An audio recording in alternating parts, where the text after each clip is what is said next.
کله چې وایي خاوند کېناسته ښځه به هم کېني، کله چې خاوند د څه ضرورت دپاره پاڅېد ښځه به ورسره پاڅېږي، ښځه به راشي خاوند ته چې کله روانېږي چپلې بوټان دا به ورته سم کړي، جرابې دا به ورته برابرې کړي، کپړې دا به ورته برابرې کړي، کپړو کې به ورته پرتوغاښ هر څه برابر کړي، کپړې به ورته داسې برابرې کړي چې خاوند ته تکلیف نه وي که دا ښځه بل کار پسې لاړله چې کپړې چېرته دي او کپړې چېرته دي، نه دا به ورته ووایي چې خاونده ستا کپړې دغه ځای کې پرتې دي، برابرې کړي مې دي، اسرې شوي دي، چپړې دې دغلته پرتې دي، ما پالش کړي دي. اوس خو به ښځو ته چپړې ته پالش کړې صاحب، دا درته چا ویلي؟ و داسې ښځې ډېرې کمې دي چې هغوی خاوند ته بوټان پالش کړي، چپړې ورته پالش کړي، هغوی خاوند ته کپړې راوالي او دقسې ورته نیولي، دا واخله کمیس، دا واخله تا ته مې نیولی دی. بلکې د ښځې لپاره مستحب دا دی چې خاوند به خوشبویه کوي، خوشبو به راواخلي، سپری به راواخلي، په خاوند باندې به سپری وکړي، خوشبو به په خاوند باندې وکړي. مستحب ورته دا دی چې خاوند ته به ویښته غوړوي، مستحب ورته دا دی چې خاوند ته به ویښته وینځي. رسول الله صلی الله علیه وسلم په اعتکاف کې ناست دی، حدیث شریف دی، بخاری شریف کې، نور صحیح کتابونو کې مرفوع حدیث دی.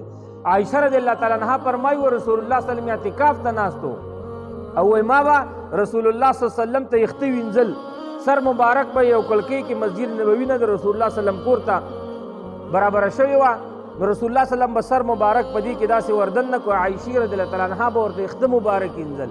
نو د ښځې لپاره سنت څه شو؟ مستحبه چې دا به خاوند ته یخته وینځي، خاوند باندې به خوشبو لګوي. بل د ښځې دپاره ضروري واجب دا دی چې د خاوند دپاره به ځان پاک ساتي، خیرنه خیچنه ګړینګنه به نه وي. دا ولې؟ رسول الله صلی الله علیه وسلم نه یو څوک تپوس کوي، وایي د الله رسوله وایي بهترینه ښځه کومه یوه ده واورئ. نو رسول الله صلی الله ورته فرمایي کله چې ورته ته وګورې او تا خوشحاله کړي، کله چې دې سړی ښځې ته وګوري او دا سړی په دې لیدلو باندې خوشحاله شي د ښځې نه، نو دا ښځه جنتي ښځه ده. کله چې ورته حکم وکړي نو دا ښځه خبره ومني، دا جنتي ښځه ده. او کله چې خاوند نه وي، د خاوند په مال کې او ښځه په خپل نفس په خپل ځان باندې چاته موقع نه ورکوي، دا مطلب نه دی ګینې چې ښځه یې خدای ناخواسته زنا وکړي، نه، د ښځې مخ ته لیدل چې داسې چاته موقع ورنه کړي چې هغه شریعت حرام کړي، د کاکا زوی راغی، د ماما زوی راغی، د ترور زوی راغی، نو ښځه به د دې خلکو نه ځان ساتي. او که داسې ونه کړل جنتي ښځه نه ده، ځکه د ځان حفاظت یې ونه کړل. د ځان حفاظت خو صرف دا نه ده چې ګنې ښځه د خدای ناخواسته زناکارې، نه، ښځه به خپل لاسونه، خپلې خپې، خپل مخ، خپلې سترګې، دا به هغه چاته نه ښیي چې هغوی سره په شریعت کې د دې نکاح جایز ده. نو محترمو، نو خاوند را پاسېدی شي او ښځه په ترک زینت باندې چې کومه ښځه ځان د خاوند دپاره نه برابروي، نه ښایسته کوي، د خاوند دپاره میک اپ نه کوي، خاوند دې والی شي. دا علمي مسله ده، دا فقهاو لیکلي، دا د حدیثو نه ثابته مسله ده. نو کله چې یو خاوند رسول الله صلی الله علیه وسلم فرمایي ښځې ته وګوري او خاوند خوشحاله شي، نو کومې ښځې ته به خاوند خوشحاله کېږي؟ تاسو ته چې هغې ببر سر نیولې، هغې خیرن مخ نیولې، هغې دا چا دی او دا خیرن دي پوندې نیولي، ته وګینې چې د مبلینو په کپنې کې کار کړی دی. نه، کله چې خاوند ښځې ته وګوري او ښځې ځان برابر کړی، نو قدرتي دا خاوند خوشحالیږي، د نورو ښځو نه یې نظرونه راوړي. ته چې دومره خیرنه خیچنه، بد اخلاقه، بد کرداره، نو غریب خو مجبوره دی چې بس نورو ښځو ته په بازار کې ګوري چې کاشکې زما هم دقسې یو پاکه ښځه وي، کاشکې زما هم داسې یو خوش اخلاقه ښځه وي، کاشکې زما هم دغه رنګ یو دینداره ښځه وي، کاشکې زما هم دغه رنګ یو منځګزاره ښځه وي. نو که خاوند نه ګورې په دې وخت کې ګناه وشوه، نو ښځه ورسره پکې شریکه ده. ښځه به په خاوند باندې عاشقه یا عاشقه، د پلار نه به ورسره عشق ډېر کوي، د مور نه به ورسره ډېر کوي، د بچو نه به ورسره ډېر کوي، د وروڼو نه به ورسره ډېر کوي. د ښځې چې کوم دوستانې دي زنانه، د هغې نه به د خاوند سره ډېره مینه او محبت کوي. دا د ښځې لپاره سنت دي، دا د ښځې لپاره مستحب دي، دا د ښځې لپاره ضروري دي چې داسې به کوي، ولې چې خاوند به د نورو ځایونو نه رابندوي. محترمو، نو کله چې ښځې ښایست میک اپ پرېښود، سړی پې ګزار کولی شي. چې دا ولې ځینې علما د ناشیزي دغه تفسیر داسې کوي چې ناشیزه هغه ښځه ده چې هغه خاوند ته ځان نه ښایسته کوي، ځان نه برابروي.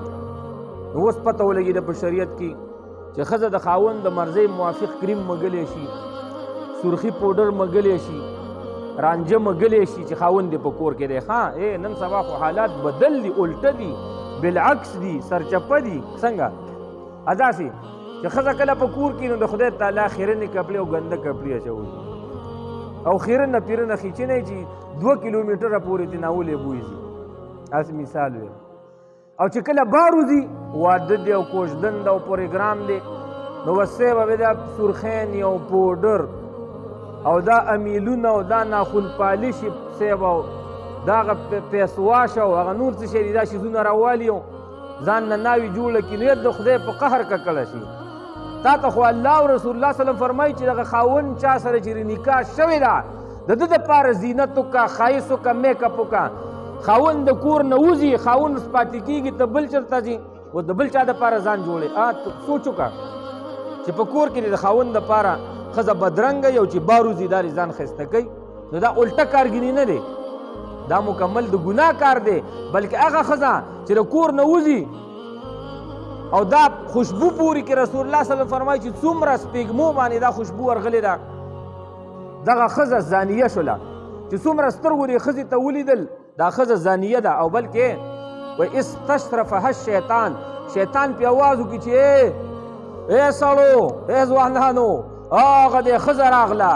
دا په حدیث شریف کې دي. شیطان د قرنګې دا لاس د خلکو داسې کیږي او ورته وایي هغه د ښځه راغله، آواز وکړي هغه د ښځه راغله، ځان یې سینګار کړی دی، وګورئ ورته سترګې یې ښکاري، خپې ښکاري، لاسونه یې ښکاري، لباس یې ښکاري، مزل یې وړاندې ورته وګورئ نو چې دې ښځې ته څومره خلک ګوري. او دا ښځه واپس کور ته راځي که 100,000 کسان ورته لیدلي 1,00,000 زناګانې شي، که 50,000 کسان ورته لیدلي 50,000 زناګانې شي. که د دې دا خوشبو په 100,000 کسانو ورغلې وه 1,00,000 زناګانې شو، که په 50,000 کسانو ورغلې وه 50,000 زناګانې شو. بلکې د ښځې لپاره مستحب او ضروري دا دی چې کله د خاوند د کوره وځي نو وایي دا به ځان نه زړه لپټه تاوه کړي، زړه بوقره به واچئ او خیرنې زړې کپړې به واچئ، زړې چپړې به واچئ چې د چا ورته سترګې نه راوړي. بیا دې مړي ژوندي ته لاړه شي، بیا دې واده ته لاړه شي، هلته دې خیر دی بیا لباس بدل کړي. ځکه هلته به ورپورې خلک خاندي چې کپړې نشته، خو هلته به هم غیر محرم و هغه خلکو ته چې شریعت ورته د هغې سره ملاوېدل خبرې کول ناجایز ګڼي، ځان به ترې ساتي. نو محترم اوس خبره الټه ده. نو سوال کوم هغه ښځو ته چې هغوی د خاوندانو دپاره ځان نه سینګار کوي، سینګار کوي دي په دې کې ثواب دی، الله جل شانه ورته اجر ورکوي. حشر به د دوی د عایشې رضی الله تعالی عنها سره کېږي. او که چېرته ښځه د خاوند دپاره ځان نه برابروي او خاوند چېرته په ګناه کې مبتلا شو نو دغه ښځه پې ګناهګاره ده.